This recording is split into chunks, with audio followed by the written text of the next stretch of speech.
ರಾಜ್ಯ ಬಿಜೆಪಿಯಲ್ಲಿ ಶ್ರೀರಾಮುಲು ಅವರ ಮುನಿಸು ಗೊತ್ತಿರುವಂಥ ವಿಚಾರ. ಈಗ ಶ್ರೀರಾಮುಲು ಅವರು ಮುನಿಸನ್ನ ಮರೆತರ ಅಂತಕ್ಕಂಥ ಒಂದು ಪ್ರಶ್ನೆ. ಯಾವುದೇ ಕಾರಣಕ್ಕೂ ಬಿಜೆಪಿ ಬಿಡಲ್ಲ ಅಂತ ಹೇಳಿದ.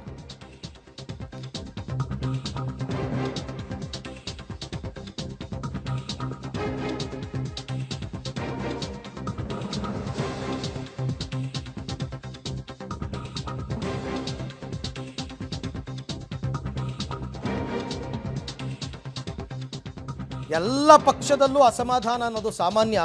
ನಾನು ಯಾವುದೇ ಕಾರಣಕ್ಕೂ ಪಕ್ಷ ಬಿಡಲ್ಲ, ನನಗೆ ಪಕ್ಷ ಬಿಡು ಅಂತ ಹೇಳೋದಕ್ಕೆ ಯಾರಿಗೂ ಹಕ್ಕಿಲ್ಲ. ಪಬ್ಲಿಕ್ ಟಿವಿಗೆ ಸಚಿವ ಶ್ರೀರಾಮುಲು ಹೇಳಿದ್ದಾರೆ. ಮಾಜಿ ಸಚಿವ ಫೆಬ್ರವರಿ 5ರ ನಂತರ ದೆಹಲಿಗೆ ತೆರಳುತ್ತಾರಂತೆ, JP ನಡ್ಡಾ ಅವ್ರನ್ನ ಭೇಟಿಯಾಗ್ತಾರಂತೆ. ಬಿಜೆಪಿಯಲ್ಲಿನ ಬೆಳವಣಿಗೆ ಬಗ್ಗೆ ವರಿಷ್ಠರ ಜೊತೆ ನಾನು ಚರ್ಚೆ ಮಾಡ್ತೀನಿ ಅಂತ ಕೂಡ ಶ್ರೀರಾಮುಲು ಅವರು ಹೇಳಿಕೆ ಕೊಟ್ಟಿದ್ದಾರೆ. ಎಲ್ಲರೂ ಕೂಡ ಮಾತಾಡಿ ಪಾರ್ಟಿ ವಿಚಾರ ಬಂದಂತ ಟೈಮಲ್ಲಿ ರಾಷ್ಟ್ರೀಯ ನಾಯಕರು ಇವತ್ತು ರಾಮುಲು ಅವರು ಇಂಥ ಸಂದರ್ಭದಲ್ಲಿ ಕೂಡ ಎಲ್ಲಿ ಕೂಡ ಮಿಸ್ಫೈರ್ ಆಗಬಾರದು, ಯಾರೊಬ್ಬರು ಹೇಳಿದಂತ ಮಾತು ಕೇಳಬಾರ್ದು ಅನ್ನೋ ಕಾರಣದಿಂದ ನನಗೆ ಬಹಳಷ್ಟು ನಾಯಕರೆಲ್ಲರೂ ಕೂಡ ಮಾತಾಡಿದ್ದಾರೆ. ಹಂಗೆ ಎಂಥ ಪರಿಸ್ಥಿತಿಯಲ್ಲೂ ಕೂಡ ಪಾರ್ಟಿ ವಿಚಾರ ಬಂದಂತ ಟೈಮಲ್ಲಿ ನಾವೆಲ್ಲರೂ ಕೂಡ ಒಂದಾಗಿ ಕೆಲಸ ಮಾಡೋಂಥ ಕೆಲಸ ಮಾಡ್ತೀವಿ.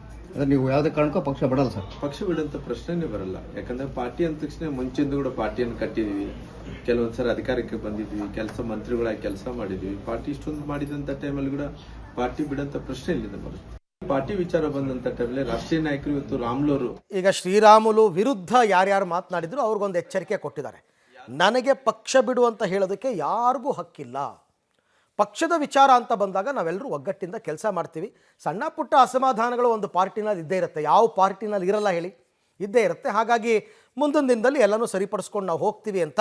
ಅಲ್ಲಿಗೆ ಬಹುತೇಕ ಅವರು ತಮ್ಮ ಮುನಿಸನ್ನು ಮರ್ತಿರಬಹುದು, ಅಥವಾ ಹೈಕಮಾಂಡ್ನಿಂದ ಅವ್ರಿಗೇನಾದರೂ ಭರವಸೆ ಸಿಕ್ಕಿರಬಹುದು, ಏನು ಬೇಕಾದರೂ ಆಗಿರಬಹುದು.